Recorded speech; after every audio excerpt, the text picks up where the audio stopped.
नमस्कार दोस्तों, विद्या शक्ति एजुकेशन के ऑनलाइन प्लेटफॉर्म पर सभी मित्रों का हार्दिक स्वागत और अभिनंदन है। दोस्तों आज अपन पढ़ेंगे आमाशय में भोजन का पाचन।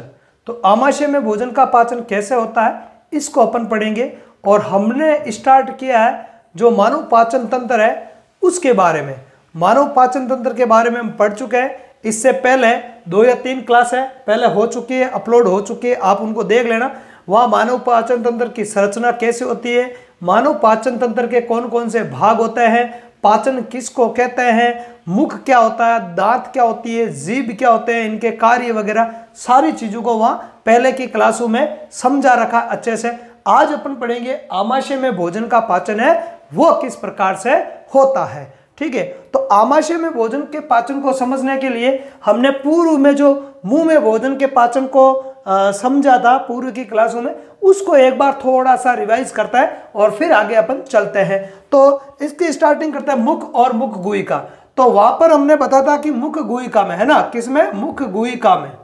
मुख गुहिका की अपन बात करें तो मुख गुहिका में क्या होता है, भोजन को दांतों और जीभ के द्वारा अच्छी तरीके से मिलाया जाता है, साथ ही साथ उसमें लार मिलाई जाती है। और मुख गुहिका में भोजन है वो किस में चेंज हो जाता है, निवाले में चेंज हो जाता है ना, निवाला, या जिसको बोलते हैं बोलस, विज्ञान की भाषा में क्या बोलते हैं, बोलस। तो बोलस में चेंज हो जाता है, किस में चेंज हो जाता है, बोलस में चेंज हो जाता है। अब ये तो है मुख और मुख गुहिका की बात करें तो फिर आहार नाल का अगला भाग कौन सा आता है। मुख गुहिका के बाद में भोजन किस में जाएगा, भोजन जाएगा ग्रसनी में। किस में जाएगा, ग्रसनी में जाएगा। आगे बस जिसको अपन बोलते हैं पायरेंक्स, क्या बोलता है, पायरेंक्स बोलते हैं। तो पायरेंक्स के अंदर जाता है, ठीक है, ये वाला भाग। और पायरेंक्स से फिर ये चला जाएगा, किस में चला जाएगा, आपके ग्रसिका में चला जाएगा। ठीक है, ग्रसिका में। और ग्रसिका क्या होती है, अपने ये जो नली है जिसको अपन बोलते हैं भोजन नली, साधारणतः अपन कह सकते हैं भोजन नली, है ना, क्या कह सकते हैं इसको, भोजन नली कह सकते हैं अपन। ठीक है, जो गले के अंदर होती है, ग्रसिका गला ऐसे याद रख लो, है ना, भोजन नली। तो इस भोजन नली के अंदर जाता है। इस भोजन नली में क्या होती है, इसकी जो पेशीय भित्ति होती है उसमें एक गति होती है जिसको बोलते हैं कर्मांकुंचन गति। कौन सी गति, कर्मांकुंचन गति। तो इसके अंदर कर्मांकुंचन गति होती है। कौन सी गति होती है इस भोजन नली में या इस ग्रसिका में, कौन सी गति होती है, कर्मांकुंचन गति होती है। कौन सी गति, कर्मांकुंचन।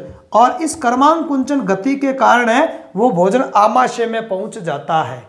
और ये एक अनैच्छिक क्रिया होती है। कैसी क्रिया होती है, ये अनैच्छिक क्रिया होती है। ये भी आपको ध्यान रखना है, जब अपन तंत्रिका तंत्र के बारे में पढ़ेंगे तो मैं उस टाइम आपको वापस बताऊंगा कि भोजन को जो निगलने की जो प्रक्रिया है ना, भोजन को जब तक अपन मुंह में चबा रहे हैं तब तक तो वो ऐच्छिक क्रिया है, क्योंकि वो जबड़े की जो पेशियां होती है वो ऐच्छिक पेशियां होती है और उनकी गति पर हमारा नियंत्रण होता है, हमारी इच्छा के अनुसार वो गति करती है।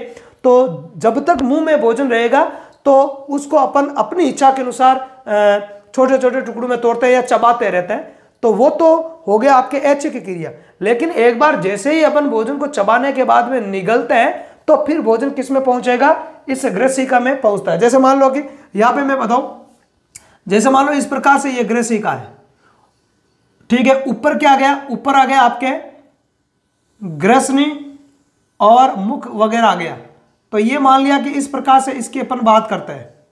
ठीक है, तो ये है अपने ग्रसिका। ये क्या है, ये ग्रसिका है, ग्रसिका, जिसको अपन बोलते हैं इसोफेगस भी बोलते हैं। क्या बोलते हैं इसको, इसोफेगस भी बोला जाता है, ध्यान रखना, क्या बोलते हैं इसको, इसोफेगस। तो ग्रसिका या जो इसोफेगस है, अब मान लो कि कोई भोजन का निवाला यहां पर है, हमने निगल दिया तो ये मान लिया कि ये भोजन का निवाला है, इसको अपन बोलस कह रहे हैं। ठीक है, तो ये इसमें इस प्रकार से आगे गति करेगा। तो इसकी गति का नियंत्रण है वो अनैच्छिक होता है। और यहाँ पे जो ये पेशियां होती है, इसकी ये दीवारें होती है, इन दीवारों में या भित्तियां बोलते हैं अपन विज्ञान की भाषा में, इन भित्तियों में जो पेशियां होती है, इन पेशियों के अंदर कौन सी गति होती है, कर्मांकुंचन गति होती है। कौन सी गति होती है, कर्मांकुंचन गति होती है। और कर्मांकुंचन गति के कारण भोजन है वो गति करता हुआ कहाँ आता है, आमाशय के अंदर आता है। कहाँ आता है, आमाशय के अंदर आता है। तो कहने का मतलब हमने पाचन की शुरुआत की थी मुख से, मुख, मुख गुहिका, ठीक है, फिर ग्रसिका और ग्रसनी में कोई पाचन नहीं होता है। ग्रसनी का एक छोटा सा भाग होता है, आगे बात सुन। अब ग्रसनी की बात करें तो ग्रसनी के अंदर क्या होता है कि इस प्रकार से भोजन गति करता हुआ आता है। आगे बात समझ में, यह गति करता हुआ भोजन इसके अंदर आएगा। अब जब यहाँ पे भोजन आमाशय के अंदर पहुंचता है तो जहां पर ये दोनों भाग मिलते हैं उस भाग पर यह एक कपाट पाया जाता है। क्या पाया जाता है? एक कपाट पाया जाता है, या आप यूं मान लो विज्ञान की भाषा में उसको अपन कपाट कहते हैं। विज्ञान की भाषा में क्या कहते हैं? विज्ञान की भाषा में उसको कपाट ही कहा जाता है। और अपन नॉर्मल आप समझो तो ऐसा समझ लो कि वन साइड में खुलने वाला गेट है ना, एक ही साइड में, और एक साइड में खुलने वाला गेट आप जानते हो, एक साइड से पुश करते हैं अपन, धक्का मारते हैं तो वो दूसरी साइड में खुल जाएगा, अपन आगे निकल जाता है, ऑटोमेटिक बंद हो जाएगा। ऑटोमेटिक क्या हो जाता है? वो बंद।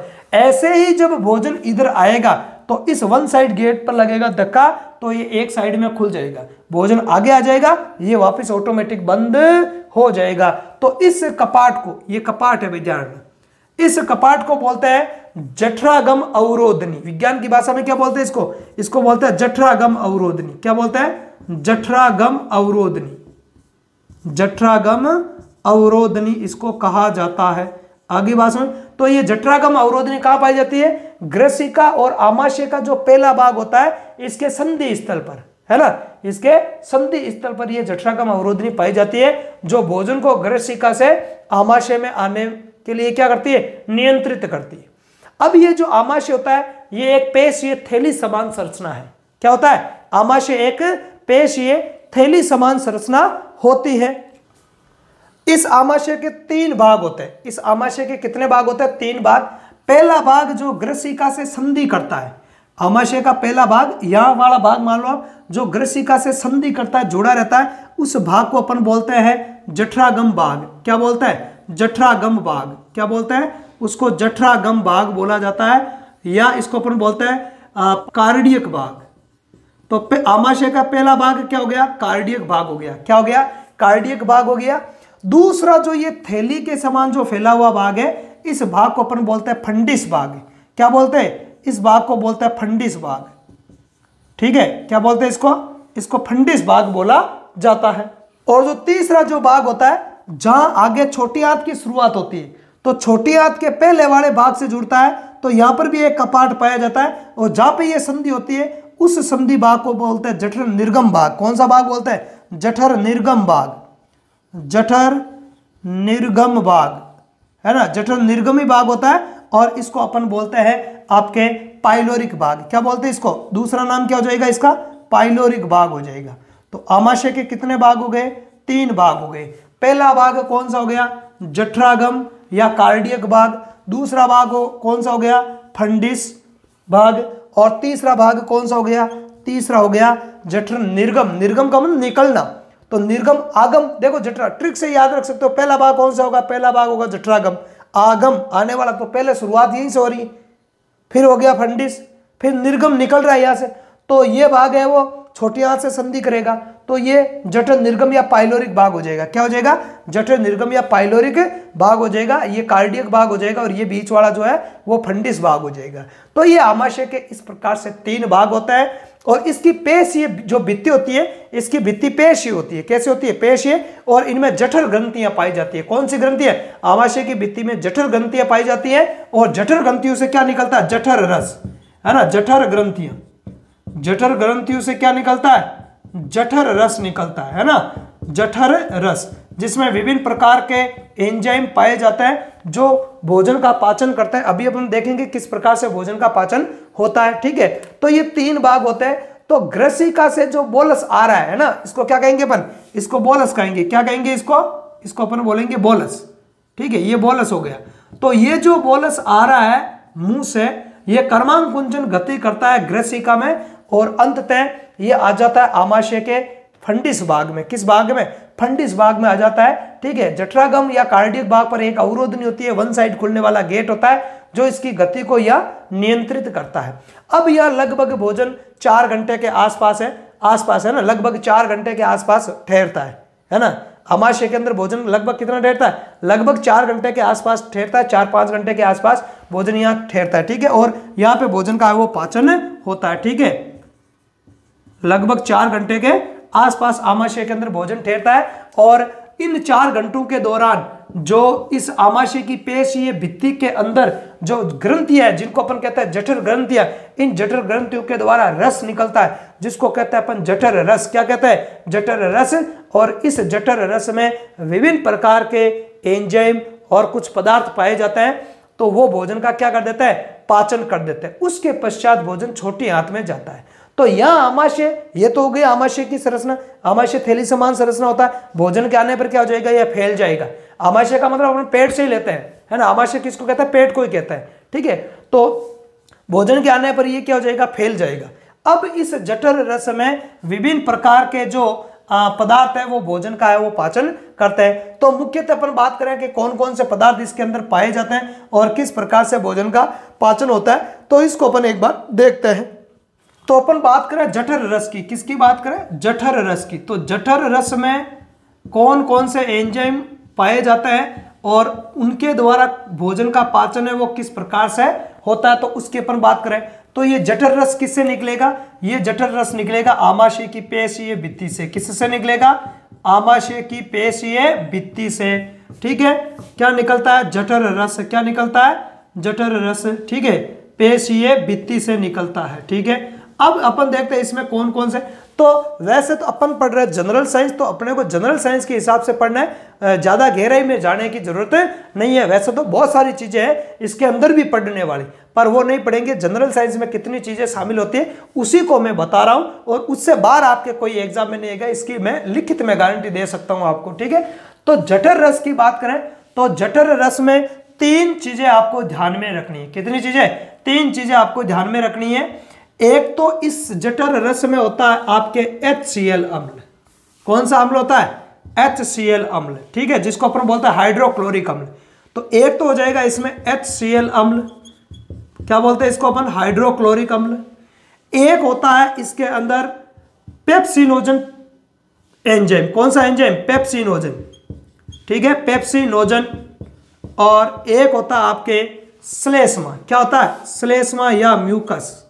क्या होता है? श्लेष्मा या म्यूकस, ये पाया जाता है। अब इन तीनों के अलग अलग कार्य है। ये तीनों ही भोजन का मिलकर पाचन करते हैं। तो ये तीनों मिलकर भोजन का पाचन कैसे करता है इसको अपन देखते हैं। तो सबसे पहले अपन लेते हैं HCl के बारे में देखते हैं। हाइड्रोक्लोरिक जो अम्ल है वो किस प्रकार से भोजन का पाचन करता है, ठीक है। तो एक बात तो ये हो जाएगी कि HCl क्या करता है। HCl पहला काम तो यही याद रखो कि ये एक प्रबल अम्ल है। भाई HCl क्या है? एक प्रबल अम्ल होता है। तो प्रबल अम्ल होने के कारण ये भोजन में जो भी हानिकारक बैक्टीरिया वगैरह आता है उनको ये नष्ट कर देता है ना। हानिकारक जीवाणु को नष्ट करना, है ना। हानिकारक रोगाणु लिख दो या जीवाणु लिख दो, है ना। वैसे रोगाणु और जीवाणु में अलग हो जाएगा, है ना।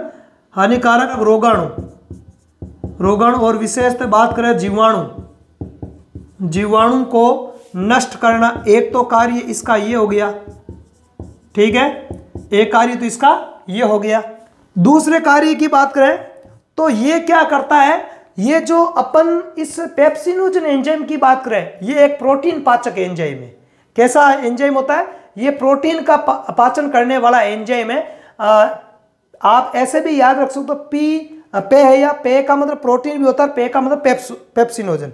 तो ऐसे भी आप ट्रिक बना के याद रख सकते हो। लेकिन ये प्रारंभिक अवस्था में क्या रहता है? निष्क्रिय रहता है ना। ये पेप्सिनोजन क्या होता है? ये इस अवस्था में निष्क्रिय अवस्था में है ये, ठीक है। तो निष्क्रिय पेप्सिनोजन को सक्रिय पेप्सिन में बदलता है। एक कार्य ये हो जाएगा इसका, है ना। जो निष्क्रिय पेप्सिनोजन है, निष्क्रिय पेप्सिनोजन को सक्रिय पेप्सिन में बदलता है। किस में बदलता है? सक्रिय पेप्सिन में बदलता है, ठीक है, सक्रिय पेप्सिन में बदलता है। तो एक कार्य इसका ये हो जाएगा, मतलब पेप्सिनोजन को ये किस में बदल देगा? सक्रिय पेप्सिन में बदल देगा। जैसे मान लिया कि ये पेप्सिनोजन है, ठीक है, पेप्सिनोजन है, तो ये HCl अम्ल क्या करेगा? अम्ल की उपस्थिति में, है ना, अम्ल की उपस्थिति में ये किस में बदल जाएगा, पेप्सिन में बदल जाएगा। किस में बदल जाएगा, पेप्सिन में बदल जाएगा। तो अब अपने को सक्रिय और निष्क्रिय लगाने की जरूरत ही नहीं है, या तो निष्क्रिय पेप्सिन और सक्रिय पेप्सिन ऐसे बोल सकते हैं अपन, ठीक है। हालांकि लगाए तो कोई दिक्कत नहीं, पेप्सिनोजन लिख दिया तो ऑलरेडी इसका मतलब है कि ये निष्क्रिय है, ऑलरेडी क्या है ये निष्क्रिय ही रहता है, ठीक है। फिर भी आप चाहो तो इसको अपन यहां लिख सकते हैं कि ये निष्क्रिय अवस्था में रहता है, अम्ल इसको क्या कर देता है, पेप्सिन में बदल देता है, मतलब ये सक्रिय हो जाता है। क्या हो जाता है, ये सक्रिय हो जाता है। तो एक तो काम इसका ये हो गया, ठीक है। तो हानिकारक रोगाणु जीवाणु को नष्ट करता है, निष्क्रिय पेप्सिनोजन को ये सक्रिय पेप्सिन में बदलने का कार्य करता है, ठीक है। इसके अलावा आमाशय के माध्यम को अम्लीय बनाता है। आमाशय के माध्यम को क्या करता है, अम्लीय बनाता है। क्यों बनाता है, क्योंकि ये पेप्सिनोजन जो एंजाइम होता है वो क्षारीय माध्यम में कार्य नहीं करता है। और मुंह में जो भोजन है, मुंह में हमने मुंह में पाचन को पढ़ा था, मुख गुहिका में जब भोजन के पाचन को पढ़ा था तो मैंने वहां आपको बताया था कि मुंह में सिर्फ एक लार मिलती है और लार में एमाइलेज एंजाइम होता है। लार एक क्षारीय तरल है। तो बोलस कैसा होता है, बोलस क्षारीय होता है। वो क्षारीय बोलस यहां आता है तो उस पर ये एंजाइम कार्य नहीं करेंगे, इसलिए आमाशय के माध्यम को क्या बनाता है, ये अम्लीय भी बनाता है ना। तो एक कार्य इसका ये भी हो जाएगा कि आमाशय के माध्यम को अम्लीय बनाना, आमाशय के माध्यम को अम्लीय बनाना। क्या बनाना, अम्लीय बनाना, सॉरी अम्लीय बनाना, अम्लीय बनाना। तो ये तीन महत्वपूर्ण कार्य है वो आपको याद रखने हैं एग्जाम के दृष्टिकोण से HCl अम्ल के, ठीक है। हानिकारक रोगाणु या जीवाणु को नष्ट करना, निष्क्रिय पेप्सिनोजन को सक्रिय पेप्सिन में बदलना और आमाशय के माध्यम है ना, आमाशय के माध्यम को अम्लीय बनाना। तो ये इसका कार्य हो जाएगा। अब बात करें इसकी पेप्सिनोजन की, तो पहले तो ये किस अवस्था में रहता है, पहले तो ये रहता है निष्क्रिय अवस्था में और HCl अम्ल इसको क्या कर देता है, सक्रिय कर देता है। HCl अम्ल क्या कर देता है, इसको सक्रिय कर देता है। अब ये प्रोटीन का पाचन करता है। किसका पाचन करता है, ये एक प्रोटीन पाचक एंजाइम है, ध्यान रखना है ना। इसकी अपन बात करें, ठीक है, तो इसकी बात करें तो ये एक प्रोटीन पाचक एंजाइम है। क्या है, ये प्रोटीन पाचक एंजाइम होता है। ये किस प्रकार का एंजाइम है, ये प्रोटीन पाचक एंजाइम होता है जो प्रोटीन का आंशिक पाचन करता है। ध्यान रखना, आमाशय में भोजन का पूर्ण पाचन नहीं होता है, अर्ध पाचन होता है। आमाशय में जो भोजन का पाचन होता है वो अर्ध पाचन होता है। पूर्ण पाचन की बात करें तो वो अपने छोटी आंत में होता है। किसमें, छोटी आंत में होता है पूर्ण पाचन। आगे जब छोटी आंत आएगा तो इसके कौन कौन से भाग में कैसे कैसे पाचन होता है उसको अपन देखेंगे। तो जो अर्ध पाचन की जो प्रक्रिया है वो यहां पर होती है। तो यहां लिख दो कि प्रोटीन का जो है वो आंशिक पाचन है ना, प्रोटीन का आंशिक पाचन करता है। ये प्रोटीन का क्या करता है, आंशिक पाचन करता है, आंशिक पाचन करता है। कौन, पेप्सिनोजन। प्रोटीन जो होता है प्रोटीन को किसमें अपघटित कर देता है, HCl अम्ल। HCl अम्ल है एक तो प्रोटियोज एक पेप्टोन प्लस लगा देता है, एक पेप्टोन, और इसके अलावा पॉलीपेप्टाइड में बदल देता है। किस में बदल देता है, पॉलीपेप्टाइड में बदल देता है। किस में बदल देता है, इसमें, ठीक है। एक तो प्रोटियोज में बदल देगा इसको, एक पेंटोन में बदल देगा और एक पॉलीपेप्टाइड में बदल देगा। पेंटोज नहीं, ध्यान रखना है ना, पेंटोज एक अलग शर्करा होती है ना, पेंटोज नहीं, ये पेंटोन है, ठीक है। इसके अलावा पॉलीपेप्टाइड, इसके अलावा किसमें, पॉलीपेप्टाइड में बदल देता है। तो ये आंशिक पाचन ही है। आगे पाचन की जो पूरी प्रक्रिया है वो छोटी आंत में होती है, उसके भाग को अपन देखेंगे तब बताऊंगा। तो इस प्रकार से ये पेप्सिनोजन है वो कार्य करता है। तो ध्यान रखना, आमाशय में प्रोटीन का पाचन करने वाला केवल एक एंजाइम होता है और वो है आपके पेप्सिन। कौन सा एंजाइम है, पेप्सिन या पेप्सिनोजन कह दो। आमाशय में पाए जाने वाले प्रोटीन पाचक एंजाइम का नाम बताओ तो आपको पेप्सिनोजन लिखना है या पेप्सिन आ जाए, दोनों में से एक नाम आएगा। पेप्सिनोजन सक्रिय अवस्था में रहता है और जो ये पेप्सिन है वो क्या होता है, निष्क्रिय अवस्था में रहता है। किस अवस्था में रहता है, निष्क्रिय अवस्था में रहता है। यहाँ अपने को पेप्सिन लिखना है, HCl नहीं लिखना है, यहाँ अपने को क्या लिखना है, पेप्सिन लिखना है। तो पेप्सिन है वो प्रोटीन को इसमें कन्वर्ट कर देता है। तो कई बार ये क्वेश्चन आया है कि आमाशय में प्रोटीन का पाचन करने वाले एंजाइम का नाम बताओ, तो वो है आपके पेप्सिनोजन या फिर लिख दो पेप्सिन, या क्या लिख दो, पेप्सिन है, ठीक है। आगे बात समझ में। अब बात करें अपन श्लेष्मा या म्यूकस की बात करें। आगे बात सुने, म्यूकस की बात करें तो ये एक क्षारीय तरल है। कैसा तरल है ये होता है क्षारीय तरल है, ठीक है। आगे बात सुने, क्षारीय तरल होता है ये।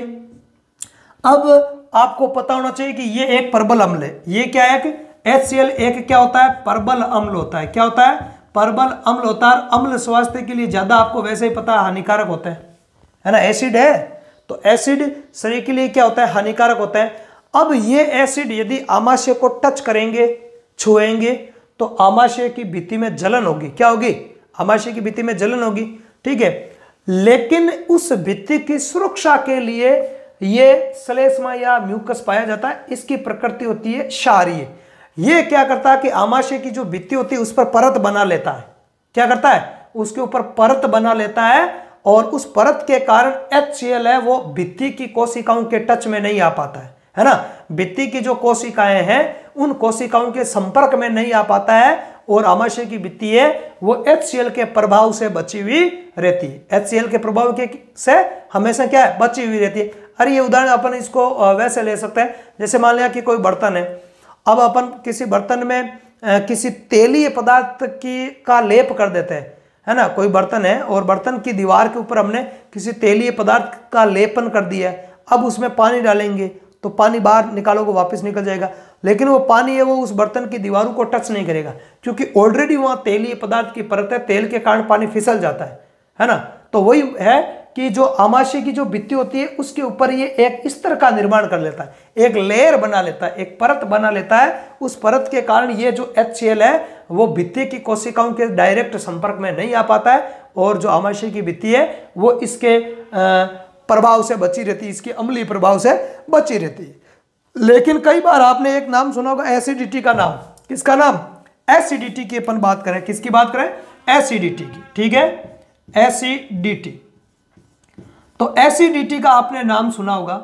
ये एसिडिटी क्या होती है, ये इसी से जुड़ा हुआ है। ध्यान रखना, एसिडिटी इसी आमाशय से और इसी HCl से जुड़ी हुई चीज है और कोई दूसरी चीज नहीं है। एसिडिटी में क्या होता है, अपन कई बार ऊटपटांग चीजें खा लेते हैं, या मान लो कि हमने कोई ऐसी चीज खा ली, ऐसा भोजन कर लिया जिसका ठीक प्रकार से पाचन नहीं हुआ। ठीक प्रकार से क्या नहीं हुआ, पाचन नहीं हुआ। तो उसको पचाने के लिए जो जठर ग्रंथियां हैं उनसे ज्यादा जठर रस निकलेगा तो ज्यादा HCl निकलता है। इसके कारण वो जो श्लेष्मा है इस अम्ल के प्रभाव से रक्षा नहीं कर पाएगा। अरे रक्षा करने का मतलब जैसे मान लिया कि 5 ml ये है और 5 ml वो, तो उसकी ये रक्षा कर लेगा। अब ये 5 ml है, ये 7 ml है, तो 5 बराबर हो गया, 2 ml ये बच गया। ये जो एक्स्ट्रा जो HCl अम्ल होता है वो फिर भित्ति के संपर्क में आ जाता है और फिर हमें एसिडिटी, जलन महसूस होने लगती है ना। खट्टी खट्टी जो डकारें होती है वो आने लगती है या अपने को जलन होने लग जाती है। आगे बात सुनो, तो पेट में फिर जलन होती है, उसी स्थिति को बोलते हैं एसिडिटी। और इस एसिडिटी का जो संबंध है इसी आमाशय से और इस आमाशय में पाए जाने वाले HCl अम्ल से होता है, ठीक है। तो उसको अपन बोलते हैं एसिडिटी। क्या बोलते हैं, एसिडिटी बोला जाता है। और इस एसिडिटी के उपचार के लिए कौन सी दवाएं काम में लेते हैं, डॉक्टर के पास में जाते हैं तो वो डॉक्टर जो भी दवाएं देता है वो सब क्षारीय प्रकृति की होती है। कैसे होती है वो दवाएं, क्षारीय प्रकृति की होती है, क्योंकि वो है अम्ल। एसिडिटी में अम्ल की मात्रा बढ़ जाती है, तो अम्ल की मात्रा बढ़ जाती है। अम्ल को शांत कौन करता है, क्षार ही करता है। अम्ल क्षार अभिक्रियाएं अपन पढ़ेंगे जब केमिस्ट्री के अंदर, ठीक है। तो क्षारीय दवाएं होती है, जैसे मिल्क ऑफ मैग्नीशियम की बात करें ना, MgOH का होल ट्वाइस, इसको मिल्क ऑफ मैग्नीशियम बोलता है। ये एक प्रकार का एंटासिड है। जो भी क्षारीय दवाएं होती है उनको क्या बोलते हैं, एंटासिड। क्या बोलते हैं उनको, एंटासिड। ये लिक्विड फॉर्म में भी आती है और टेबलेट के रूप में भी आती है, ठीक है। तो दोनों रूपों में ये मिलती है, लिक्विड में भी मिलती है। आगे बात सुनो, तो ये एंटासिड है कौन, मिल्क ऑफ मैग्नीशियम, जो एसिडिटी के अंदर लिया जाता है। तो एसिडिटी किस प्रकार से होती है, तो ये सारी आपको क्रियाएं याद होनी चाहिए। अब आमाशय में बात करें तो आमाशय में कौन पाया जाता है ज्यादा मात्रा में, अम्ल पाया जाता है। तो आमाशय में भोजन है वो अम्लीय हो जाता है। आमाशय से आगे नीचे किस में जाएगा, वो छोटे हाथ में जाएगा। तो आमाशय में भोजन पाचन के पश्चात कैसा हो जाता है, अम्लीय हो जाता है। और इस अम्लीय भोजन को क्या बोलते हैं, कायम बोलते हैं। क्या बोलते हैं, कायम बोला जाता है। इस अम्लीय भोजन को क्या बोलते हैं, कायम कहा जाता है। और मुंह में भोजन को क्या बोलते हैं, क्षारी। क्षारी होता है जिसको, उसको बोलते हैं बोलस। मुंह में भोजन को कहते हैं, चबाने के बाद में जो लुगदी बनती है उसको बोलते हैं बोलस, उसकी प्रकृति होती है क्षारीय। आमाशय में पाचन के पश्चात भोजन अम्लीय हो जाता है और इसको बोलते हैं कायम। क्या बोलते हैं, कायम बोला जाता है। तो यह है आपके आमाशय में भोजन का पाचन है वो किस प्रकार से होता है। अब अपन क्या करें, इसके बारे में जितना भी हमने समझा है उसको एक बार मैं फटाफट से लिख देता हूं, आप उसका नोट्स बना लेना या तो या स्क्रीनशॉट के रूप में सेव कर लेना, ठीक है। तो उसको मैं लिख देता हूं। दोस्तों देखते हैं एक बार इसको अपन, ठीक है। पहले आप इसका एक स्क्रीनशॉट ले लो साफ सुथरा, फिर देखें इसको फटाफट। ओके, तो बात करो, देखो ग्रसनी से क्षारीय भोजन जिसको अपन क्या बोलते हैं, बोलस। तो ग्रसनी से क्षारीय भोजन बोलस ग्रसिका की कर्मांकुंचन गति द्वारा, मतलब पहले ग्रसनी से फिर ग्रसिका में जाएगा, तो ग्रसिका की कर्मांकुंचन गति द्वारा आमाशय में कहां पहुंचेगा, आमाशय में पहुंचता है, ठीक है। मुंह में या मुख गुहिका में पाचन हम पहले पढ़ चुके, तो मुख गुहिका के बाद में क्या जाएगी, ग्रसनी, फिर आ जाएगी ग्रसिका, फिर आ जाएगा आमाशय, ठीक है। आगे बात करें, अर्थात ग्रसनी जिसको अपन पायरेंक्स बोलते हैं, ठीक है, पायरेंक्स एवं ग्रसिका जिसको अपन इसोफेगस बोलते हैं, ठीक है। इनमें भोजन का किसी प्रकार का पाचन नहीं होता है, ध्यान रखना है। मुख में सिर्फ स्टार्च या मंड का पाचन होता है, इसके अलावा ग्रसनी और ग्रसिका में किसी प्रकार का भोजन का पाचन नहीं होता है। इन दोनों से होता हुआ भोजन आमाशय में जाता है, जहां आमाशय में भोजन का अर्ध पाचन होता है, ठीक है। आगे देखो, आमाशय एक पेशीय थैली समान संरचना, किसके समान, एक थैली के समान संरचना है। अभी मैंने आपको शुरुआत में डायग्राम भी आपको बताया था, जिसके 3 मुख्य भाग होते हैं। आमाशय के कितने भाग होते हैं, आमाशय के 3 मुख्य भाग होते हैं। पहला भाग होता है कार्डियक या जठरागम भाग, दूसरा होता है फंडिस, तीसरा होता है पाइलोरिक या जठर निर्गम भाग, ठीक है। आगे देखते हैं अपन, ग्रसिका एवं कार्डियक भाग है ना, पहला भाग आमाशय का और ग्रसिका है ना, ये दोनों भाग जहां पे संधि करेंगे ना, भाग के संधि तल पर एक अवरोधनी है ना, एक गेट, एक कपाट, एक अवरोधनी पाई जाती है जो ग्रसिका से आमाशय में भोजन की गति को क्या करती है, नियंत्रित करती है। क्या करती है, नियंत्रित करती है, जिसे जठरागम अवरोधनी कहते हैं। कौन से अवरोधनी कहते हैं, जठरागम अवरोधनी कहा जाता है। आगे देखें, इसी प्रकार ग्रहणी किसका भाग है, ग्रहणी या जिसको अपन बोलते हैं ड्यूडीनम, यह है आपके छोटी आंत का पहला भाग। तो छोटी आंत का पहला भाग और आमाशय का तीसरा भाग जहां आपस में संधि करेंगे है ना, पाइलोरिक भाग बोलते हैं जिसको। तो पाइलोरिक के संधि स्थल पर है ना, पाइलोरिक के संधि स्थल पर किस किस के, ग्रहणी एवं पाइलोरिक के संधि स्थल पर भी एक अवरोधनी पाई जाती है। क्या पाई जाती है, एक अवरोधनी पाई जाती है जो आमाशय से ग्रहणी में भोजन की गति को नियंत्रित करती है, उसे जठर निर्गम अवरोधनी कहते हैं। कौन सी, जठर निर्गम अवरोधनी कहते हैं। आगे बात करें, अगला पॉइंट देखते हैं अपन, ठीक है। ये हो गए सब। आगे अगला पॉइंट है, आमाशय की पेशीय भित्ति में जठर ग्रंथियां पाई जाती है। कौन सी ग्रंथियां, तो जठर ग्रंथियां आपके आमाशय की भित्ति में पाई जाती है और ब्रूनर ग्रंथियां पाई जाती है, आगे मैं बताऊंगा आपको, ठीक है, छोटी आंत में।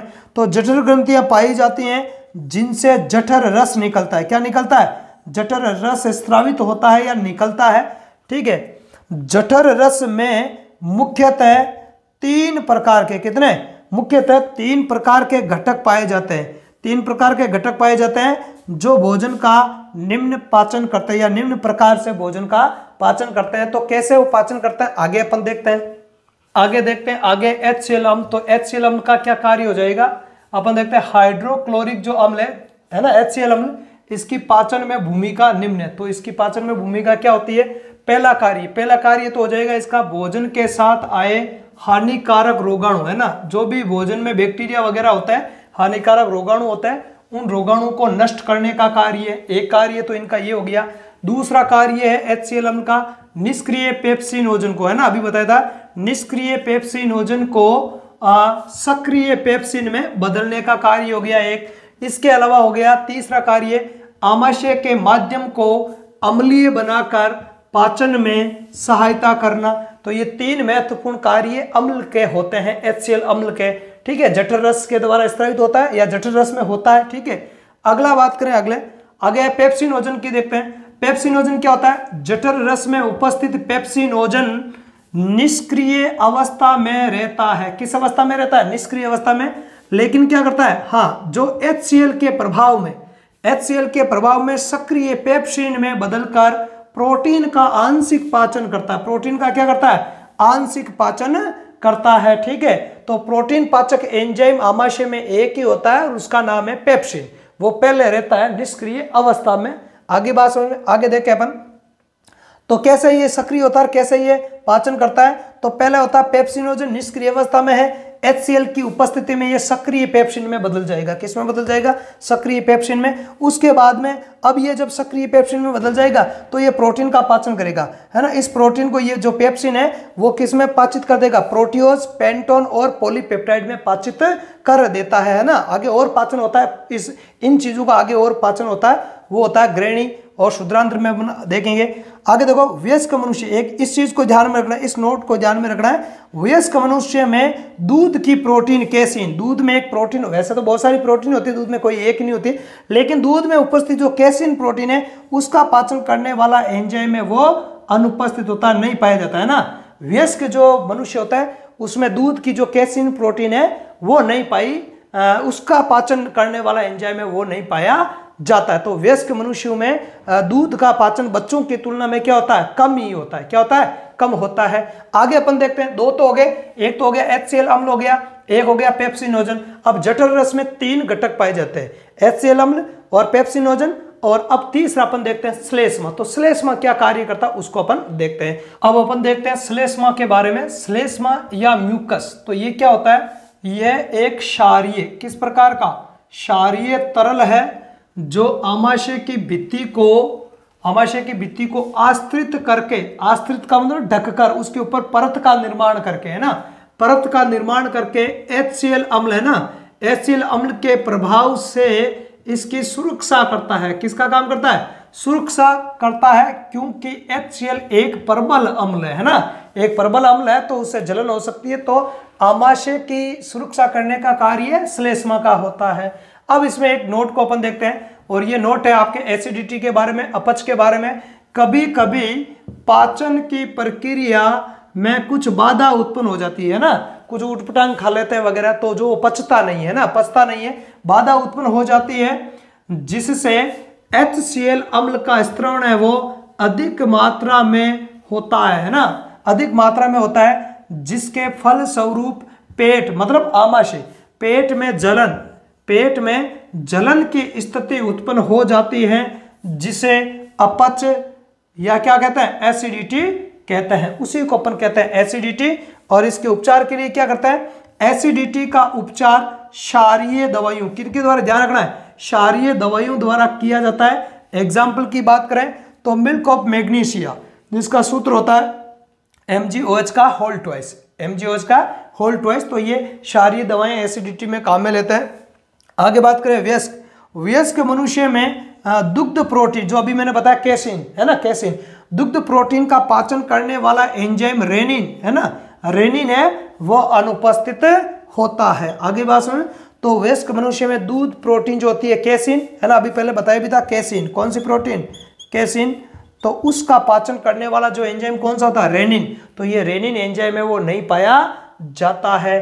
तो इस प्रकार से आमाशय में भोजन का क्या हो जाता है? पाचन हो जाता है। और पाचन के पश्चात जो भोजन है वो क्या कहलाएगा? आपके कायम कहलाएगा। क्या कहलाएगा? कायम कहलाएगा। ठीक है, अब ये जो कायम है वो कहाँ पहुंचेगा? छोटी आंत में जाएगा। कहाँ जाएगा? छोटी आंत में जाएगा।